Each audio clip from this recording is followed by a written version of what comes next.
नमस्कार, उत्तराखंड समाचार में आपका स्वागत है। मैं प्रियंका मलिक। सबसे पहले मुख्य समाचार।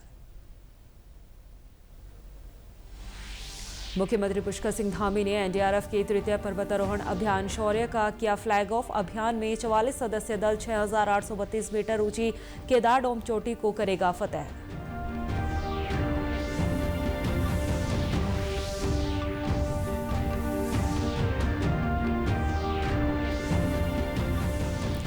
अमृत भारत योजना में चमक रहे उत्तराखंड के विभिन्न रेलवे स्टेशन। हर्रावाला स्टेशन की नई बिल्डिंग दिसंबर तक होगी तैयार। काठगोदाम और हरिद्वार में भी तेजी से चल रहा काम।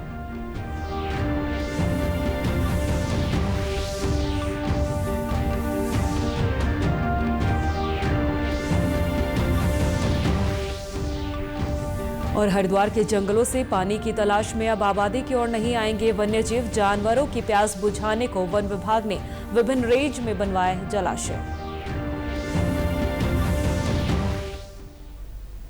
अब समाचार विस्तार से। मुख्यमंत्री पुष्कर सिंह धामी ने आज देहरादून में राष्ट्रीय आपदा मोचन बल के तृतीय पर्वतारोहण अभियान शौर्य के फ्लैग ऑफ कार्यक्रम में हिस्सा लिया। इस मौके पर उन्होंने पर्वतारोही टीम को हरी झंडी दिखाकर रवाना किया। मुख्यमंत्री ने अभियान के लिए एनडीआरएफ के जवानों को शुभकामनाएं देते हुए कहा कि निश्चित ही हमारे जवान इस अभियान में सफल होंगे एवं इस ट्रैक पर आने वाले अन्य पर्वतारोहियों को भी मार्गदर्शन देंगे। मुख्यमंत्री ने कहा कि राज्य में साहसिक पर्यटन की अपार संभावनाओं को अंतर्राष्ट्रीय स्तर पर स्थापित करने के लिए राज्य सरकार कार्य कर रही है। विभिन्न क्षेत्रों में साहसिक गतिविधियों और खेलों को बढ़ावा दिया जा रहा है। उन्होंने कहा कि राज्य सरकार आपदा प्रबंधन की मजबूती के लिए निरंतर कार्य कर रही है। सभी जरूरी संसाधन और तकनीक उपलब्ध कराई जा रही है।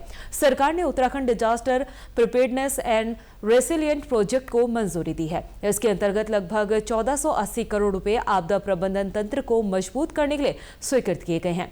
इस अवसर पर एनडीआरएफ के महानिदेशक पीयूष आनंद ने बताया कि अभियान उच्च हिमालय क्षेत्रों में रेस्क्यू करने के लिए भी सहायक सिद्ध होगा। इससे हमारे जवान उच्च हिमालय क्षेत्रों में रेस्क्यू अभियान करने के लिए सक्षम बनेंगे। अभियान में 44 सदस्य दल देहरादून, उत्तरकाशी, गंगोत्री, चीड़बासा, भोजवासा, तपोवन और कीर्ति ग्लेशियर होते हुए लगभग 6,832 मीटर ऊंची केदार डोम चोटी को फतेह करेगा। मुख्यमंत्री आवास पर हुए इस समारोह में राज्य के मुख्य सचिव आनंद बर्धन, पुलिस महानिदेशक दीपम सेठ भी मौजूद रहे।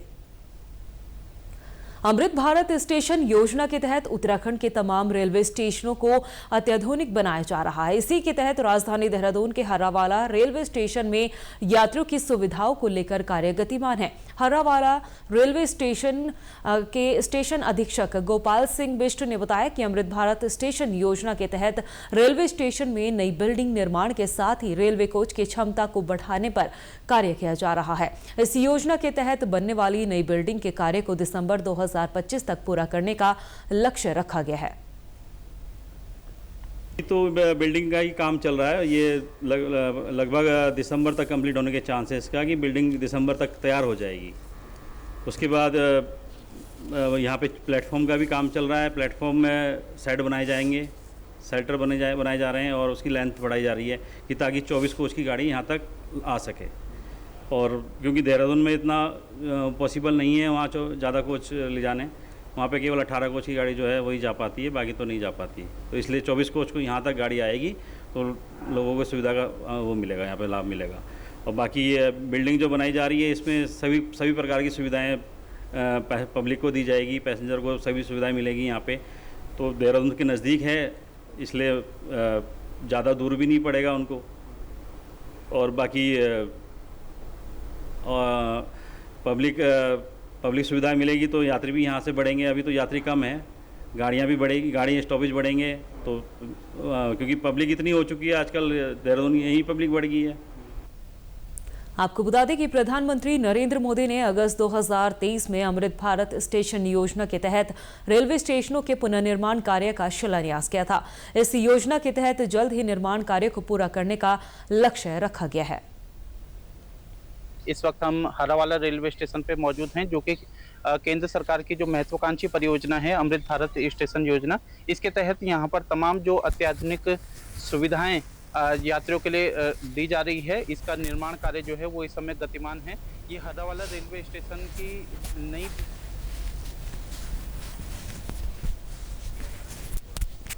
को हटा करके अब अत्याधुनिक तरीके से नई बिल्डिंग का निर्माण किया जा रहा है। इस बिल्डिंग में तमाम जो सुविधाएं हैं, चाहे फिर वो शौचालय की बात करें, चाहे फिर वो यात्रियों के ठहरने की बात करें, टिकट काउंटर की बात करें, इसके अलावा भी तमाम जो अन्य सुविधाएं हैं वो इस बिल्डिंग में आपको मिलने जा रही है।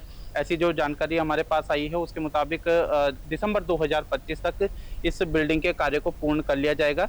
इसके अलावा जो हर्रावाला रेलवे स्टेशन का ये प्लेटफॉर्म है, जहाँ पर कि अभी तक 18 कोच की जो ट्रेनें हैं वो इस समय रुकती है, लेकिन बहुत जल्द ही 24 कोच की जो रेलवे की जो गाड़ियां हैं वो यहाँ पर रुकनी शुरू हो जाएगी, क्योंकि सरकार चाहती है कि अधिक से अधिक सुविधाएं जो हैं वो यात्रियों को मिल सके। और रेलवे स्टेशन का ये जो बिल्डिंग का आपने निर्माण कार्य का देखा, ये दिसंबर 2025 तक इस काम को पूरा करने का लक्ष्य जो है वो रखा गया है। इसके साथ ही साथ जो रेलवे का प्लेटफॉर्म है यहाँ पर भी इसकी गुणवत्ता को और अधिक बढ़ाया जा रहा है, जिससे कि अभी वर्तमान समय में जो 18 कोच यहाँ पर इस समय रुकते थे, उसके बाद ये संख्या बढ़ करके 24 हो जाएगी। तो निश्चित ही उत्तराखंड एक पर्यटन प्रदेश है और पर्यटकों की संख्या जिस तरीके से बढ़ रही है, श्रद्धालुओं की संख्या जिस तरीके से बढ़ रही है, तो निश्चित ही आने वाले समय में इस संख्या में और अधिक वृद्धि होगी। और ऐसे में अगर वृद्धि होगी तो उन यात्रियों के लिए सुविधाएं भी हमें रखनी पड़ेगी। इसी के तहत केंद्र सरकार की जो महत्वाकांक्षी परियोजना है, इसके तहत हर्रावाला रेलवे स्टेशन, इसके अलावा रुड़की का रेलवे स्टेशन, इसके अलावा लाल कुआं का रेलवे स्टेशन, इन सभी रेलवे स्टेशनों का कायाकल्प अमृत भारत स्टेशन योजना के तहत किया जा रहा है। अपने सहयोगी विकास वशिष्ठ के साथ मैं अंकित काला, टीडी न्यूज़, देहरादून। वहीं आधुनिक सुविधाओं से लैस ये अमृत स्टेशन नए भारत की प्रगति का प्रतीक बन रहे हैं। इस कड़ी में उत्तराखंड के भी 11 रेलवे स्टेशनों का कायाकल्प किया जा रहा है। धर्मनगरी हरिद्वार के रेलवे स्टेशन पर निर्माण कार्य तेजी से चल रहा है। दूसरी तरफ नैनीताल जनपद की काठगोदाम, लालकुआं, रामनगर रेलवे स्टेशनों को भी इस योजना में शामिल किया गया है। काठगोदाम रेलवे स्टेशन में स्टेशन अधीक्षक DS बोरा ने बताया कि अमृत भारत स्टेशन योजना के तहत यात्रियों के लिए कई सुविधाएं यहां पर विकसित की जा रही है। साथ ही सौंदर्यीकरण के कई निर्माण कार्य भी किए जा रहे हैं। अमृत भारत स्टेशन योजना के अंतर्गत कार्य पिछले लगभग 2 साल से चल रहा है। इसमें यात्री सुविधाओं में वृद्धि के लिए कार्य किए जा रहे हैं। जैसे वेटिंग रूम जो है व्यवस्थित कर दिए गए हैं, और आपका हाईटेक टॉयलेट्स और लिफ्ट और एस्केलेटर का भी योजना है, वो भी कार्य जा रही है। बाकी आपका स्टेशन बिल्डिंग का रिनोवेशन और इसका सर्कुलेटिंग एरिया का, उसको भी जो है सौंदर्यीकरण होगा। सारा कार्य अभी जारी है। हरिद्वार जिले में जंगलों की आग की घटनाओं से बचाने और वन्य जीवों की प्यास बुझाने के लिए वन विभाग ने व्यापक प्रबंध किए हैं। इसके तहत हर रेंज में जलाशय बनाए गए हैं। वहीं पुराने तालाबों को भी पुनर्जीवित किया जा रहा है। हाथियों की सर्वाधिक बहुल्यत वाले क्षेत्रों में हर वक्त पानी की उपलब्धता सुनिश्चित करने के लिए ट्यूबवेल लगाए जा रहे हैं। हरिद्वार के जंगलों में भीषण गर्मी के चलते जंगली जानवरों को प्यास बुझाने के लिए गंगा समेत काफी दूर जाना पड़ता था। कई बार उनका रुख आबादी वाले क्षेत्रों में भी होता रहा, लेकिन अब यहां राजाजी टाइगर रिजर्व की शामपुर, रसियाबड़, लाल डांग पथरी, रानीपुर समेत विभिन्न रेंज में पर्याप्त पानी की व्यवस्था कर दी गई है। मानसून की दस्तक से पहले बागेश्वर जिला प्रशासन ने तैयारियां तेज कर ली है। इसके तहत आज जिलाधिकारी आशीष भटगई ने अधिकारियों के साथ बैठक करके मानसून पूर्व की तैयारियों की समीक्षा की। उन्होंने सभी विभागों के अधिकारियों को मानसून सीजन में किसी भी आपात स्थिति से निपटने के लिए अलर्ट रहने के निर्देश दिए हैं। उन्होंने सभी अधिकारियों को अपने मोबाइल फोन हर समय ऑन रखने और समय रहते आपदा प्रबंधन संबंधी उपकरणों की जांच करने के भी निर्देश दिए। मानसून में विभिन्न मार्गों पर उन स्थानों को चिन्हित करने के लिए भी कहा गया जहां मलबा आने से सड़कें बंद हो जाती है। इन स्पॉट पर जेसीबी की तैनाती सुनिश्चित करने के भी निर्देश दिए गए हैं।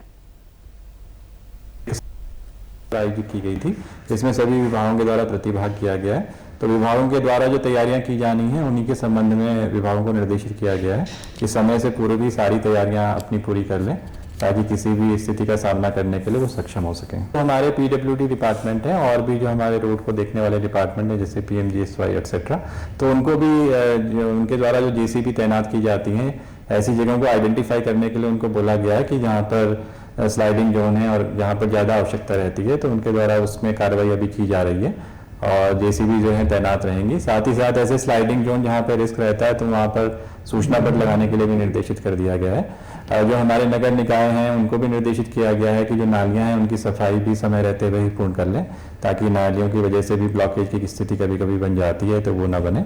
सिंचाई विभाग को भी निर्देशित किया गया है कि सूचना बोर्ड इत्यादि जो लगाना होता है उनको नदियों के किनारे, घाटों के किनारे, तो वो भी समय से पूर्व ही लगाना सुनिश्चित कर लें। इसी के साथ अभी तक के समाचार समाप्त हुए। दूरदर्शन समाचारों से जुड़े रहें। मिलते हैं फिर शाम 6:30 बजे के बुलेटिन में। नमस्कार।